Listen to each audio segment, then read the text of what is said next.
The Construction Record is brought to you by the BC Construction Safety Alliance.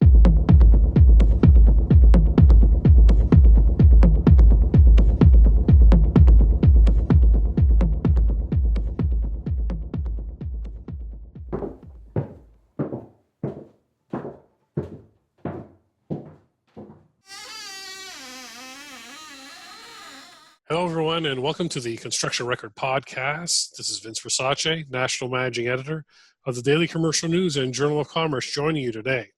Joining me on this special podcast, which is focused on spooky construction stories, is... Hello, it's Warren Frey, Digital Media Editor for the Journal of Commerce and Daily Commercial News.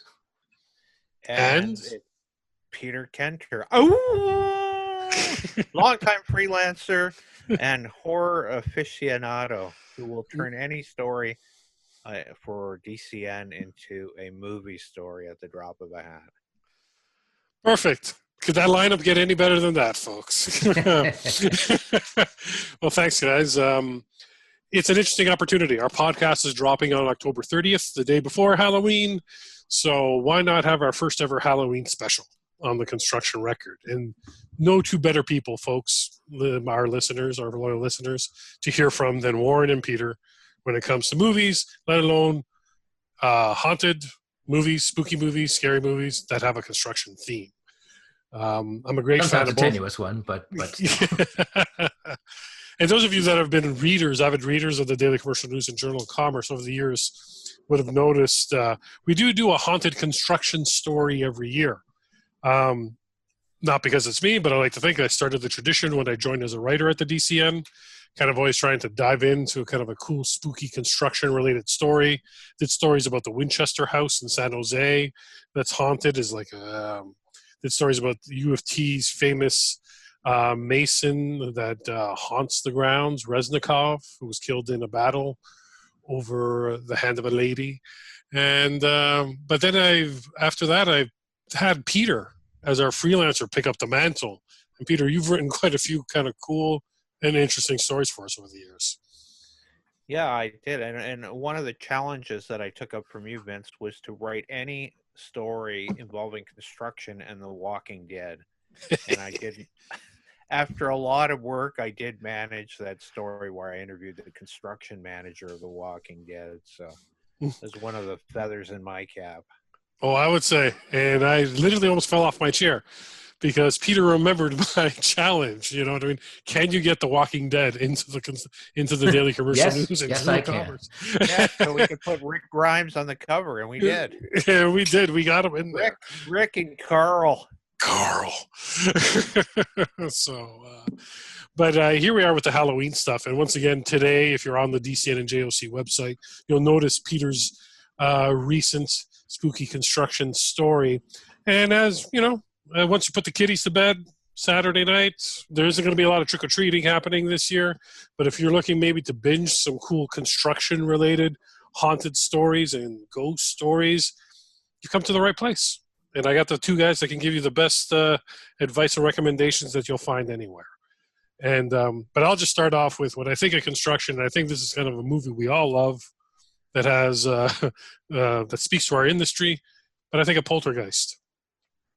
You know, it's and Peter, it's one of the movies that you mentioned in your list.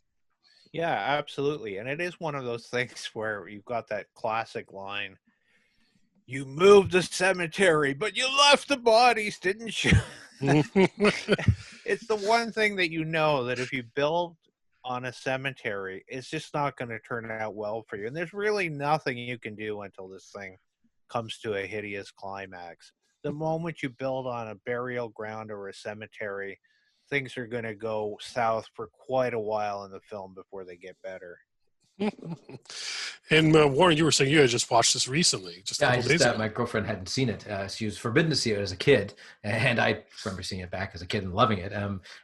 I might be wrong about this, but it's one of the first times that they kind of took the blockbuster model and put it on a horror movie, because it's produced by Spielberg and it's directed by Tobe Hooper, who did allegedly directed by Tobe Hooper, although there's some rumor that Spielberg kind of came in and shoved him aside at some point, and is written by Spielberg. It's a lot of his childhood fears are worked out in this movie. Yeah, I'm going with that theory. It doesn't Yeah. look like a Tobe Hooper movie at all. No, it looks way more like a Spielberg movie, and it's cut by his longtime editor too. So, so who I think has cut everything up to like maybe a couple of years ago. Anyway, yeah. So she hadn't seen it, and she's like, "It's not really all that scary, but it is really well done, and it is. It still holds up. I mean, a few of the effects are kind of cheeseball because it's from 1982, but it's still, I don't know, it still has an analog charm to it. And to my way of thinking it, Jerry Goldsmith has never written a bad score, and this is one of his best. So, and I love the developer character in here who's such a slime bag. yeah, oh yeah, and he does a lot of narration for PBS stuff. So I heard his voice. I'm like, oh, this guy. He knew exactly what he was doing every step of the way when he built that entire subdivision on a burial ground without moving the bodies. So I did watch that film, and then afterwards, although I actually saw Poltergeist in the theater. So that'll give you some idea. Yeah, I was 11, so I saw it on pay TV, I believe. Exactly. But I did see it in the theater, and then later on followed through kind of painfully through Poltergeist 2 and Poltergeist 3. They're but not, essentially not good. they have the same theme in them. It's a ghost from the first place following them to Phoenix, them following them to Chicago. So you just can't put that stuff to rest once you disturb a burial ground. And the third one's in a high rise too, as I recall. Right. Yep. No, go ahead. Sorry. Not cutting in. I was just thinking that isn't that kind of the common thing when I look at Peter's list of movies that are construction spooky related, but also some of the stories we've written. It's always about how this industry disturbs the ground. Yeah. I was just thinking with real estate, which is to do with the developers. I can't think of a movie where a real estate guy comes off well. Like in American Beauty, it's a complete disaster. Like I really can't think of. I'm sure there's got to be one, but I can't think of one.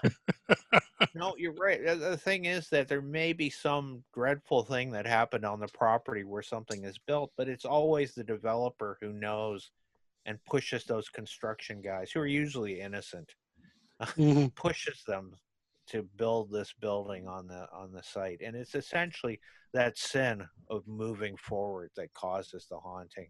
And that kind of speaks to one of your other movies. It's on your list, and I remember this movie as a child too. That one of the ones that creeped me out. Poltergeist being one of them. Obviously, The Exorcist is one of the ones that not really a construction thing there. Well, it involves infrastructure. The priest does fall down that set of stairs. Is that stairwell up to code? That's what I wonder now when I look at it. Nothing here is up to code. All these are a code disaster, especially The Shining. Yeah, The Shining, but Amityville the Horror. Once again, Amityville. The 1979 version. I remember that. As a kid, it scared me. Now as an adult, I look at it and go, what was I scared of? But once again, here we have something about a house being built on an unsanctified Native American burial ground. Right, Peter? Yeah, exactly. And that causes essentially the family that moves into there, the Lutz family, they're pretty much completely innocent. They just move into the house, and that's just enough. That's enough. That's enough. How dare you? Once you move into a place like that, you're toast. And essentially their whole family nearly falls apart, and they nearly end up, the father and the dog nearly end up in the entryway to hell, in this gooey, stinking red basement room where everything begins to coalesce at the end. I just thought about this. They don't really have families as a theme for horror anymore. It's usually like, well, even slasher films aren't quite what they used to be. But right. The only one I can think of is Mandy with Nicolas Cage trying to rescue his wife. But that's about the only one that comes to mind that's recent. That's a good point. Being kind of a fan and aficionado, as Peter says, like, you think about some of the zombie movies now sometimes have like a family feel to it, but the traditional horror, for sure, yeah. Yeah, but the traditional kind of horror slasher film, even that's just been taken over. I guess we're kind of getting away from the construction thing. It became like all the Saw-like and Saw-like. Exactly. Well, that's construction of clever traps. But what you the architect's dream. As the protagonists become younger and younger in these movies, you can see that in any remake of any of these movies. They're now so young, they're too young to have a family. That's true, yeah. If you're trying to appeal to a young audience, why would you show them a family? They're not going to care. Right. That's true. And, how many of them would actually be pursuing a career in construction, right? At that age, too. So what I'm saying is the time is right for a new one. Yes. Now the Featuring 6-year-olds, of course. Yeah. right. Now you've actually even covered. I remember this, Peter. Haunted construction equipment. There was Killdozer. Killdozer. Now that was a big one. I was in high school when Killdozer just came out of nowhere. It was the ABC movie of the week, which was always a pretty special occasion. And the one thing people may not realize about what it was like in the mid 1970s is that there just weren't that many channels available. So if Killdozer came on, you could go to school the next day and everybody saw Killdozer because they got to choose from one of 3 channels. And of course they picked Killdozer. So I remember that was a huge, huge topic for us, but essentially Killdozer was about a meteor that strikes a caterpillar bulldozer on an isolated island. And then the bulldozer basically tries to crush everybody on the island, as it is now completely animated by some kind of alien intelligence.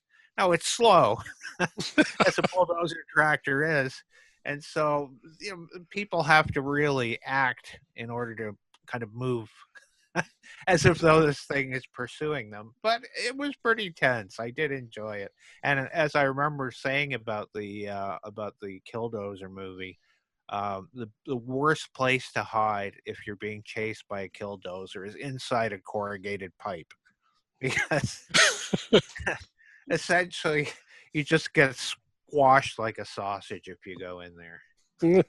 It's also the greatest title in horror history that I can think of. Yeah, I think there was a group that called themselves Killdozer, and in fact, it inspired a one-off Marvel comic as well. Of course it did. Really? Of course it would. That is awesome. That was probably about the time when Marvel was like, well, we'll try anything at this point. Well, with Killdozer, I remember when you had written about it and mentioned it years ago. We then, at our company, Halloween Day, we actually were able to find Killdozer on YouTube. And we just had it running on multiple screens in the editorial department for people to sip and watch while they were coming by for their candies or in their trick-or-treating, right? And it was actually quite popular. So I'm glad we were able to get that in. So if people want to find that, try YouTube, try the internet. Probably your best bet with trying to find that, or any of these movies, really, right? So there's one other area that I like as well, and to some extent we saw this a little bit in the Alien sequel, Aliens, but the idea of using construction equipment to whack a monster. Now, granted, the thing that Ripley was in was kind of a giant suit that you could use to pick stuff up, but it could be construction materials. Mm-hmm. But it was anyway, definitely inspired by moment, construction.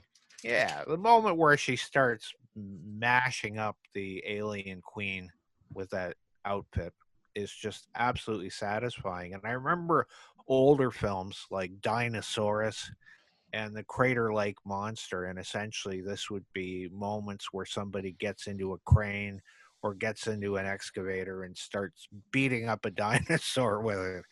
And it was always extremely satisfying. Although now, I mean, I look at it and I think, what did that dinosaur really do to deserve it?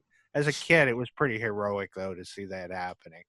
But anyway, those are always great setup shots where you see some Tyrannosaurus getting whacked by the end of an excavator or something. So that's aliens too. Like that was, I remember saw that when I was 15 in the theater, and it was an insane adrenaline rush to see her beating the living hell out of the alien queen with that. Yeah. Thing. And the Crater Lake Monster, was that relatively recent, Peter? Is that Crater also? Lake? Crater Lake was 77. Yeah. I wouldn't call that relatively recent. No. No. Okay. We're talking almost 50 years, Vince. Yeah. That's a glorious time for horror. The 70s were a wonderful time for horror films. But I'm looking at the VHS right here on my shelf. So. How about renovations? Because that's when I think back to the Winchester House story that I wrote, the first one, when I joined the DCN. That was about the Winchester family, that were responsible for the Winchester rifle. It was their home that's being built in San Jose, and over 38 years, that thing was being constructed and changed and modified, and there was constant renovations because the wife who survived of the Winchester family, she lived on after I forget his name, passed on, and she would have seances almost daily and talk to ghosts that were in the house.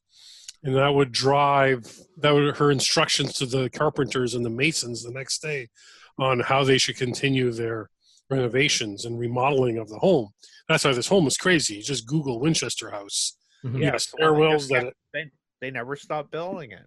Yeah, they never stopped. And remember talking to the construction superintendent now on the maintenance that goes with that and how challenging it is, because some of that stuff was not built to spec or logic. Right. So, is there anything else, like on the renovation side of things, where we see some haunted stories that we could share with our listeners? Well, the thing is about the renovation, you just don't renovate a place if you know that there were ghosts in it, because any kind of renovation really peeves them, and they'll come back and attack you.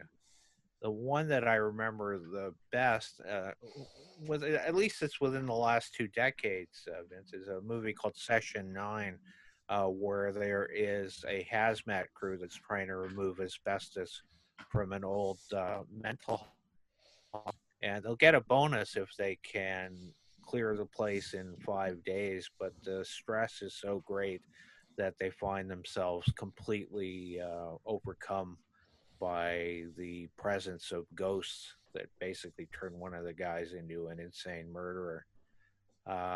So it's one of those things that the moment you begin that renovation thing, you've got to check. And that's just why I've said in a couple of these articles that really you need that extra gear to go into these places. You can't just go in with your hazmat suit. You need an electric pulse tester.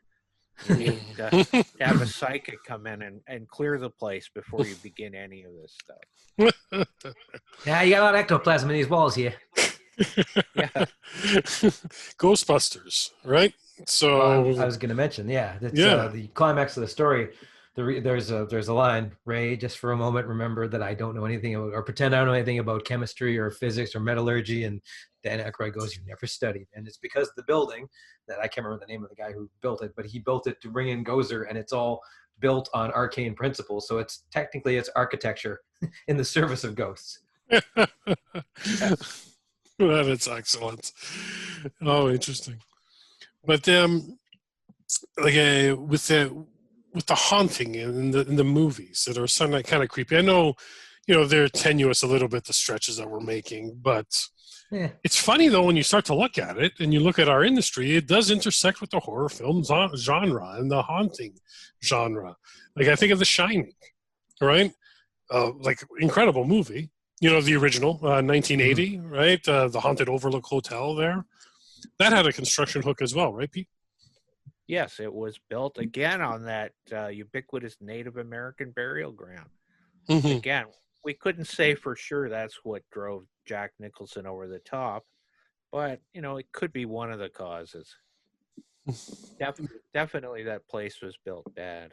And even, we've had that Netflix series based on The Haunting, based on the Shirley Jackson novel, but thinking back even to that first movie, of The Haunting from 1960, I believe, which I can't find anywhere. You can find the bad Shirley 90s Jackson version, but and in the Shirley Jackson book, that house was also built bad.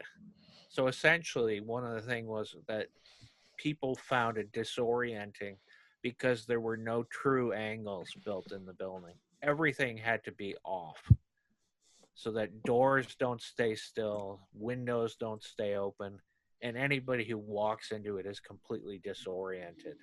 And essentially this assembly of bad angles and disorienting features means that you can even get lost inside the house, even though you think you're just walking in a straight line. You're not.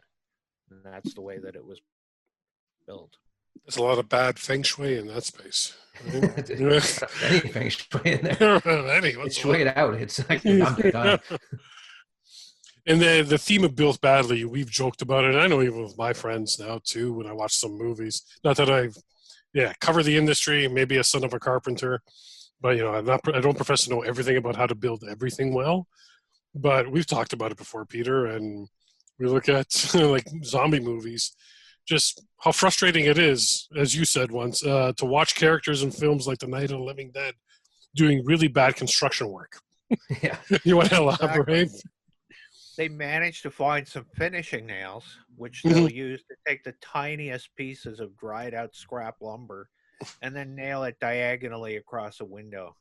And essentially, that's pretty satisfactory to them. Or else they'll maybe pull a door out of an interior entranceway, and they'll try to nail that onto the window. Again, extremely badly and sort of in the middle, crossways, so that all the ghouls can reach inside and pull them out the moment that they feel that they have the motivation to do that. So it's always really bad. And I remember watching The Night of the Living Dead for the first time and thinking, what would I have done differently? What would I have done better than these guys? And the thing is that, yes, I would have done a better job of nailing that stuff up, but I'd also just take out the stairs. If I could, just take out the stairway and go upstairs and just wait for it. That's it. I'd like to point out that Dawn of the Dead does a much better job. That thing is sealed until those idiot motorbike guys show up. And I'm talking the real Dawn of the Dead, not that remake nonsense. They're talking 70s Tom Savini pie fight Dawn of the Dead. It's the best one.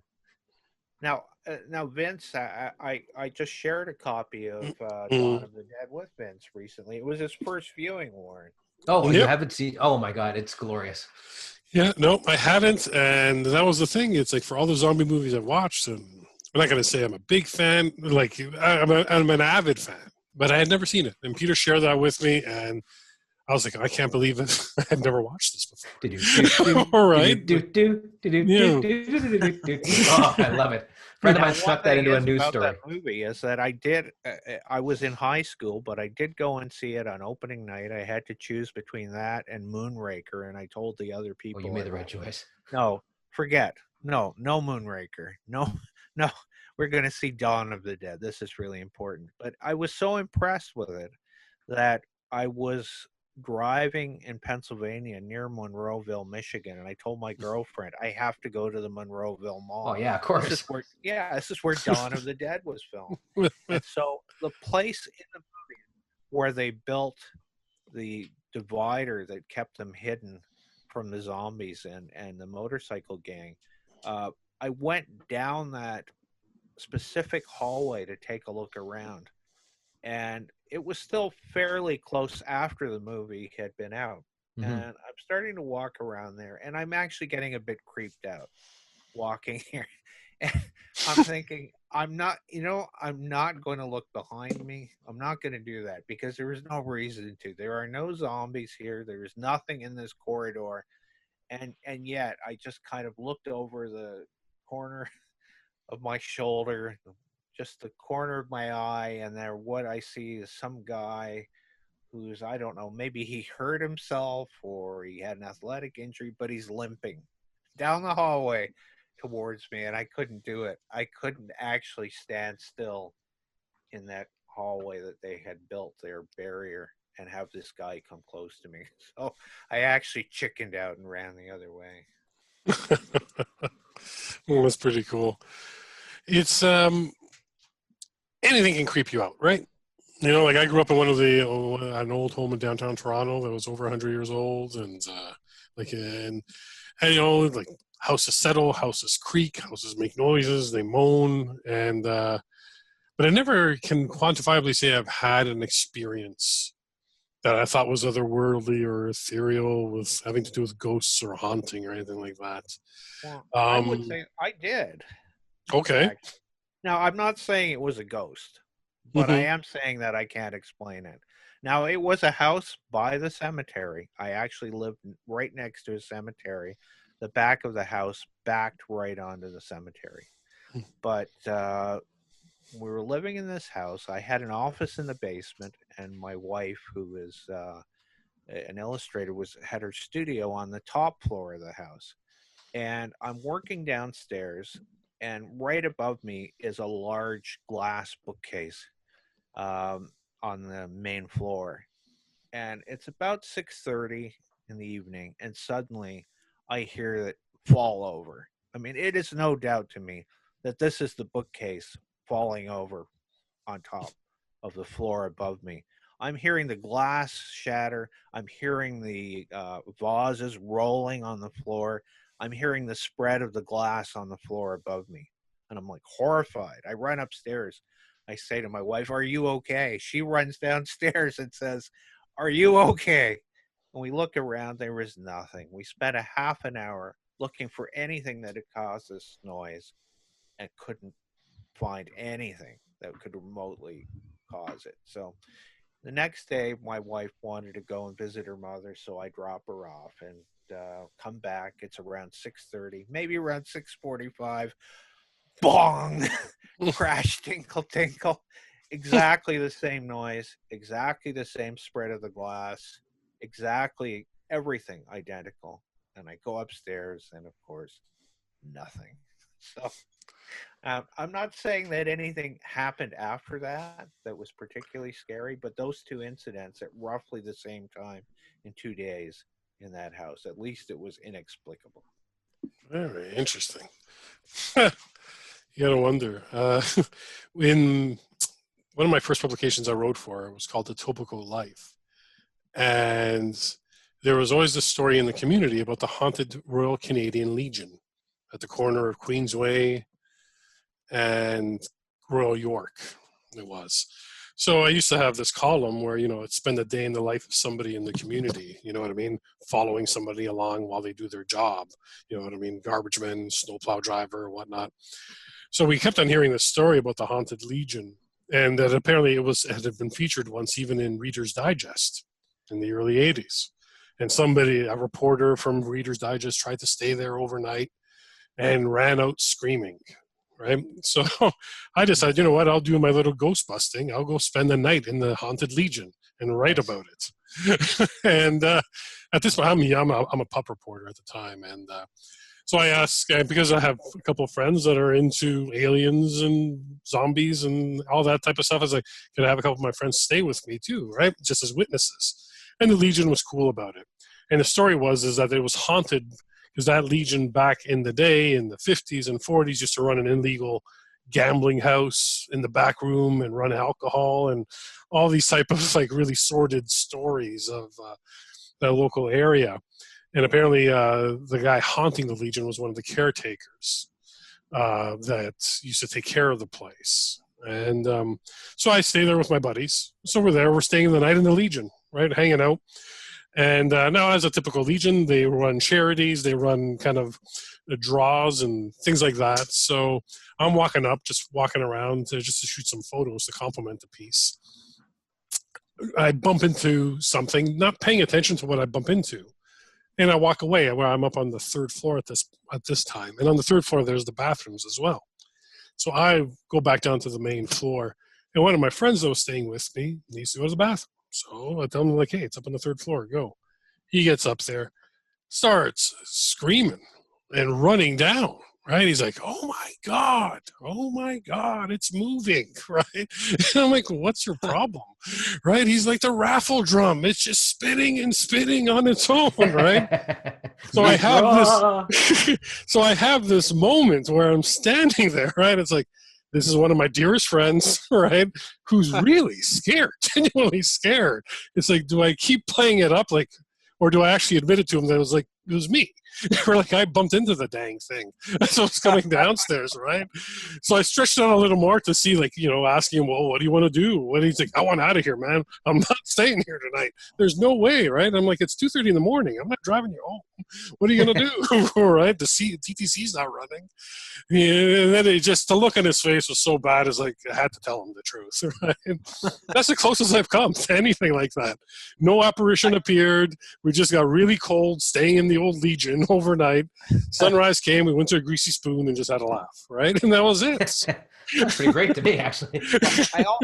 I had a summer job one time as a security guard, and most of the summer I was guarding, believe it or not, garbage dumps, because there was a garbage strike going on, and I had to protect the garbage dumps from damage, which was a really easy job. But one night I got sent to look out for some construction equipment at a place just north of London, Ontario. And basically you just drive your car up wearing your cheesy security guard outfit, and I'd spend the night reading. But I remember going to this place where it was just a bunch of construction equipment sitting on an island where three roads came together. And as people know, you're living out in the country, it's not very quiet. You can hear, or it can be, you can hear dogs barking, crickets, traffic in the distance. So all those noises come to the front. There was always some kind of background noise. But I remember sitting there next to a bulldozer with my car window open, and then listening to all this background noise, and then suddenly being just overcome with this overwhelming sense of dread, looking out the window and then hearing that everything had stopped simultaneously. The crickets, the dogs, the traffic. There was no noise left out there anymore. I've never rolled up a window faster in my life. And basically, instead of sitting there, I just drove around the island all night. I was so scared for whatever that I just basically drove around this little island at 6 miles an hour for the rest of the night. Didn't want to stop. Right on. And how about you, Warren? Anything you've ever had any type of interaction that's been questionable? Listening to this, I've led a pretty blessed life from what I can tell. I haven't actually had any scary experiences like that I can think of off the top of my head. I stuck in an elevator once, but that's kind of, around the mill. It's just regular scary, not anything spooky scary. Perfect. Well, why don't we, as we start to wrap up here, so why don't we kind of go around the horn here? What movies would you recommend to somebody trying to find something to, if they want to be loyal to the industry but still get a little bit of a scare or a laugh? What should they try hunting up on Halloween weekend, especially on the Halloween, the 31st? Peter, what do you think? I would say if you actually want to experience something that's kind of over the top, go for The Beyond, the Lucio Fulci movie. These Italian movies just have a kind of a dreadful atmosphere that really soaks into you if you watch it. So, is it Giallo or Giallo? I never know how to pronounce it. It's Giallo, and Giallo, essentially, the Giallo film, its intention is to frighten while sickening. and I would say that all these years later, The Beyond has really stuck with me as something that is both frightening and sickening. It doesn't make a lot of sense. It's a pastiche of really kind of strange items thrown together, but it really does leave you with a sensation of something quite horrible. And there's a lot of construction in it. Okay. And that's the one, I think, in the story, I think you said it was like The Beyond, a.k.a. Seven Doors of Death. Yeah. Yeah, so if somebody's looking for it, that's what they could type either or, I guess, probably. They're likely to find it as The Beyond. The Seven Doors of Death was kind of a minorly edited version that arrived in the U.S. Oddly enough, these were Italian movies that were made in the U.S., and this one in particular was an Italian movie made in Louisiana. But there is actually this whole subgenre of Italian Southern Gothic. This is one example of that small subgenre. What about you, Warren? Well, okay, I was thinking I was going to recommend Darkman, which isn't technically a horror film, but it has horror roots because it was the sort of Sam Raimi's quote-unquote semi-big splash into Hollywood after the Evil Dead films, and it ends with a fight on a construction site, and Liam Neeson plays what amounts to a zombie, kind of. Like he's like this scarred man who's an outcast. So it's kind of Phantom of the Opera-ish too, and it's overtly like that. But when you think about it, Evil Dead 2 is about construction done right, because that house takes nothing but a beating, and it keeps on ticking no matter what. But my other, and this has nothing to do with construction, but I will never not pimp these guys. Astron 6 it doesn't exist anymore. It was a collective of guys in Winnipeg. And they've made a bunch of different movies, all of them ridiculous, very funny horror films. They've got a short called Laser Ghost 2, Return to Laser Cove, where laser is spelled differently each way. And it involves the ghost of Einstein, so there is a horror angle. Anyway, they got a film called Father's Day, which is not for the kids and not for the faint of heart, and has a villain whose name I'm not gonna give you, and it also involves them going to hell to fight Lloyd Kaufman as the devil, and it's brilliant. So look for it. They made it for like $10,000. It's so good. And Lloyd Kaufman would be willing to work on it for $6 if you put his name Oh yeah, on and it. he later sold them out. Like apparently he was selling pirated copies in the lobby for other Troma films. That's allegedly.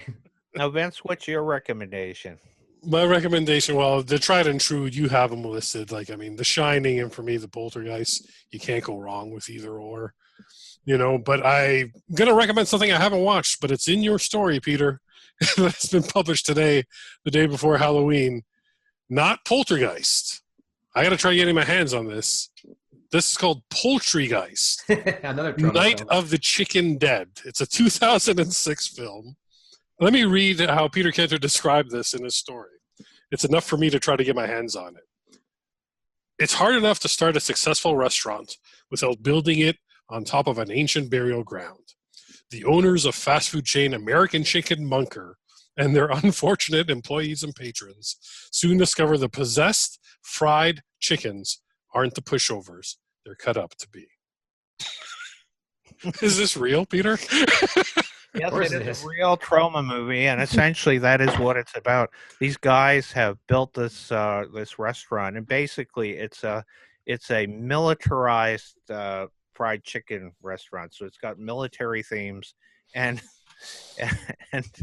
fried chicken themes going through it, and essentially anybody who eats these cursed chickens or anything made with it turns into kind of a chicken zombie. And so, yes, it does really happen. And there were some scenes where submarine sandwiches open their mouths and begin attacking the patrons. I must see this immediately. So, also, go ahead, Warren. I'd just like to point out one thing I thought about Poltergeist is that in the lines where they're talking, the big reveal that we, moved the graves or whatever, or allegedly moved the bodies, the developer does make a point of saying, it's not like we built it on a sacred burial ground. So he actually makes that point. Yeah, it wasn't sacred. It was just a burial ground. Oh, Lord. Well, hopefully our listeners got something out of that. Please visit dcnonl.com or joconl.com today. You'll see Peter's story. And also in the episode notes for this episode, you'll see these movies that Peter's recommended and some of the other ones we talked about. We'll list them in there for your viewing pleasure on Halloween, throughout the day and Halloween night.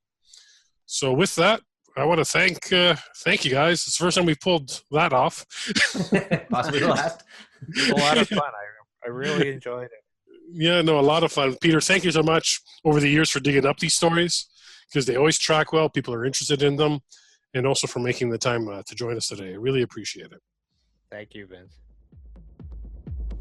This episode of The Construction Record is brought to you by the Greater Toronto Sewer and Water Main Contractors Association. Clean water, our goal, our future.